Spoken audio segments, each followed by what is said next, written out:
నేను మీ సాగరిక. ఈ రోజు నేను మీకు చెప్పబోయే దేశం ఉక్రెయిన్. ఈ దేశాన్ని ఉక్రెయిన్ లేదా యుక్రెయిన్ అని పిలుస్తారు. ఇది తూర్పు ఐరోపాలో ఉన్న సార్వభౌమాధికారం కలిగి ఉన్న దేశం. 1922 నుండి 1991 వరకు ఉక్రెయిన్ సోవియట్ యూనియన్ లో భాగంగా ఉండేది. ఉక్రెయిన్ కు Russia, Belarus, Poland, Slovakia, Moldova, Romania, హంగేరీలు సరిహద్దు దేశాలుగా ఉన్నాయి. ఈ దేశ విస్తీర్ణం 6,03,628 చదరపు కిలోమీటర్లు. ఉక్రెయిన్ జనాభా 4,38,00,000 మంది. ఇది ప్రపంచంలోనే అత్యధిక జనాభా కలిగిన దేశాల జాబితాలో 38వ స్థానంలో ఉంది. ఉక్రెయిన్ దీర్ఘకాలంగా విస్తారమైన సార్వవంతమైన వ్యవసాయ భూములను కలిగి ఉంది. దీన్ని బ్రెడ్ బాస్కెట్ కంట్రీగా పిలిచేవారు. ఇక్కడ బ్రెడ్ చాలా బాగుంటుంది. ఇప్పటికీ యూరప్ మొత్తంలో ఈ బ్రెడ్ చాలా popular. World largest bread exporter గా ఈ దేశం ప్రసిద్ధి చెందింది. ప్రపంచంలోనే అతిపెద్ద ధాన్యం ఎగుమతిదారుల్లో కూడా ఈ దేశం ఒకటిగా ఉంది. ఉక్రెయిన్ వైవిధ్యభరితమైన ఆర్థిక వ్యవస్థల్లో ముఖ్యంగా అంతరిక్ష పారిశ్రామిక పరికరాల తయారీపై భారీ శ్రమలు ఉన్నాయి. ఈ దేశంలో 77.8% మంది ఉక్రెయిన్ జాతి వాళ్ళు ఉన్నారు. ఆ తర్వాత ఎక్కువ సంఖ్యలో రష్యన్లు 17.2% మంది ఉన్నారు. ఇంకా ఇక్కడ జార్జియన్లు, రొమానియన్లు, మాల్డోవన్లు, బెలారీసియన్లు, క్రిమియన్ వారు, టాటర్లు, బల్గేరియన్లు, హంగేరియన్లు ఉన్నారు. ప్రస్తుతం ఉక్రెయిన్ యొక్క రాజధాని కీవ్. ఈ దేశ రాజధాని కీవ్ 1941లో నాజీలను తట్టుకున్న తర్వాత సోవియట్ యూనియన్ మొత్తం ఈ నగరానికి హీరో హోదాని ప్రకటించింది.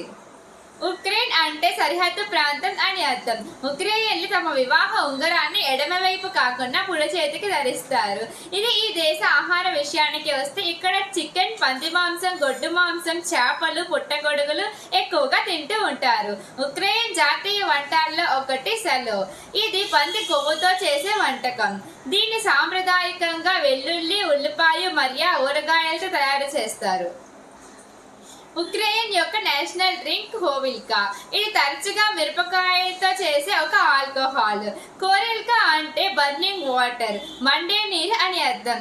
ఈ దేశ కరెన్సీని ఉక్రెయినియన్ హృవెయా అని అంటారు. ఒక ఉక్రెయినియన్ హృవెనియా మన కరెన్సీకి ₹2తో సమానం. ₹2.86తో సమానం. ప్రపంచంలోనే అత్యంత లోతైన మెట్రో స్టేషన్ ఈ దేశంలోనే ఉంది. దీని పేరు ఆర్సెనల్నా.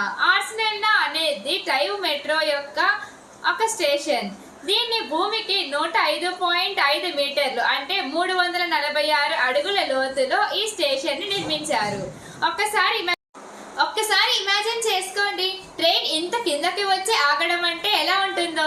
ఉక్రెయినియన్ పట్టణాలు అయిన క్లేవెన్ మరియు ఓర్జీవుల మధ్యలో పచ్చటి అడవి గుండా వెళ్తున్న ఈ రైల్ రోడ్ చాలా అందంగా ఉంటుంది. ఈ అందమైన మార్గాన్ని అక్కడ ది టనెల్ ఆఫ్ లవ్ అని కూడా పిలుస్తారు. సోవియట్ యూనియన్ ట్రైన్ల వెంట చెట్లను నాటింది. పచ్చని యుద్ధ సమయంలో రవాణాని రహస్యంగా తరలించడానికి ఈ ట్రాట్ ఉపయోగించేవారు. మెక్డానల్డ్స్ ఫుడ్ ఇష్టపడే వాళ్ళకి ఈ దేశం సూపర్ అనే చెప్పొచ్చు. ఉక్రెయిన్ ప్రతి గల్లీ నుంచి చౌరస్తా వరకు రైల్వే స్టేషన్ల దగ్గర మెక్డొనాల్డ్స్ కనిపిస్తాయి. ఉక్రెయిన్ రాజధాని కీవ్ ప్రపంచంలోనే అత్యంత రద్దీగా ఉండే మెక్డొనాల్డ్స్ గా 3వ స్థానంలో. ఈ దేశాన్ని క్యాపిటల్ ఆఫ్ కీవ్ గా పిలుస్తారు. ఇక్కడ ప్రతి 100 మీటర్లకు ఒక కాఫీ షాప్ కనిపిస్తుంది. ప్రపంచంలోనే ఎక్కువగా కెఫైన్ ఉన్న నగరం ఏదైనా ఉందంటే అది ఈ దేశ రాజధాని కీవ్ మాత్రమే అని చెప్పవచ్చు. అలాగే ఉక్రెయిన్లు మందు తాగడంలో కూడా చాలా పాపులర్. అంతర్జాతీయంగా WHO గణాంకాల ప్రకారం ఆల్కహాల్ వినియోగించే దేశాల్లో ఉక్రెయిన్ 6వ స్థానంలో ఉంది. ప్రపంచంలోనే అతిపెద్ద విమానం ఈ దేశంలోనే తయారు చేయబడింది. ఆంటోనోవ్ AN-225 లియా అనే విమానం ప్రపంచంలోనే అతిపెద్దది. ఇది 88.4 మీటర్ల పొడవు రెక్కల్ని కలిగి ఉంది. దీని బరువు 6,40,000 కిలోలు. ఇది సోవియట్ కాలంలో నిర్మించారు. ఇలాంటివి కేవలం ఒక్క విమానం మాత్రమే తయారు చేశారు. ఉక్రెయిన్లో అధికారపు భాష ఉక్రేనియన్. ఈ భాషతో పాటు ఇంకా ఇక్కడ రష్యన్, ఒమానియన్, పోలిష్ మరియు హంగేరియన్లు కూడా మాట్లాడతారు. ప్రపంచంలోని అత్యంత పొడవైన మ్యూజికల్ ఇన్స్ట్రుమెంట్ ఈ దేశంలోనే తయారు చేశారు. దీన్ని ట్రెంపిటా అని పిలుస్తారు. ఇది ఒక చెక్క కొమ్ముతో తయారు చేస్తారు. ఎన్నో వందల సంవత్సరాలుగా పోలిష్ మరియు ఉక్రేనియన్ హైలాండ్స్ దీన్ని వాయిస్తారు. స్థానిక ఉక్రెయిన్లు బహిరంగంగా పబ్లిక్ లో చాలా అరుదుగా నవ్వుతారు. వీళ్ళు 10 మందిలో పగలబడి అస్సలు నవ్వరు. అలా నవ్వారంటే అక్కడ ఏదో పెద్ద వింత విశేషం జరిగిందని అనుకోవచ్చు. మన భారత్ కి పాకిస్తాన్ కి ఎప్పుడు విరోధాలు ఎలా ఉంటాయో అలాగే ఈ దేశానికి రష్యాకి కూడా అలానే ఉంటాయి. క్రిమియన్ ద్వీపకల్పం విషయంలో ఎక్కువగా ఉంటుంది. 2014లో రష్యా అధ్యక్షుడు వ్లాదిమిర్ పుతిన్ ఉక్రెయిన్ ఈ దేశానికి ఏప్రిల్ 26, 1986న ఒక మర్చిపోలేని రోజు. ఎందుకంటే ఈ దేశంలో చెర్నోబిల్ నగర న్యూక్లియర్ పవర్ ప్లాంట్ లో ఒక భయంకరమైన పేలుడు సంభవించింది. చెర్నోబిల్ పేలుడులో విడుదలయ్యే రేడియేషన్ వరల్డ్ వార్ సమయంలో హిరోషిమాపై వేసిన బాంబ్ సృష్టించిన దానికంటే 400 రెట్లు ఎక్కువగా ఉందని చెబుతారు. ఎంతలా అంటే రేడియోధార్మిక్ బాంబు ఎఫెక్ట్ ఐర్లాండ్ వరకు చేరుకుంది. ఇప్పటికీ కూడా ఆ ప్రదేశానికి వెళ్ళడం సురక్షితం కాదని చాలా మంది భయపడుతూ ఉంటారు. 2013లో ఉక్రెయిన్లో ఒక విద్యా సంఘాల నిరసనకారులు తిరుగుబాటును రేకెత్తించారు. ఫలితంగా అక్కడ రక్తపాతం జరిగింది. కానీ చివరికి ప్రభుత్వాన్ని పడగొట్టింది. రెవల్యూషన్ ఆఫ్ హానర్ అని పిలువబడే ఈ ఉద్యమాన్ని కొన్నిసార్లు యూరో మైదానం అని కూడా అంటారు. 1930లలో ధాన్యం కరువు సమయంలో ఇక్కడ ప్రజలు నరమాంసాన్ని తినేవారంట. దాదాపు 2000 మంది ఉక్రెయిన్లు నరమాంసం తిన్నందుకు అరెస్ట్ అయ్యారు. అంటే అప్పటి పరిస్థితి ఎంత దారుణంగా ఉంటుందో మనం అర్థం చేసుకోవచ్చు.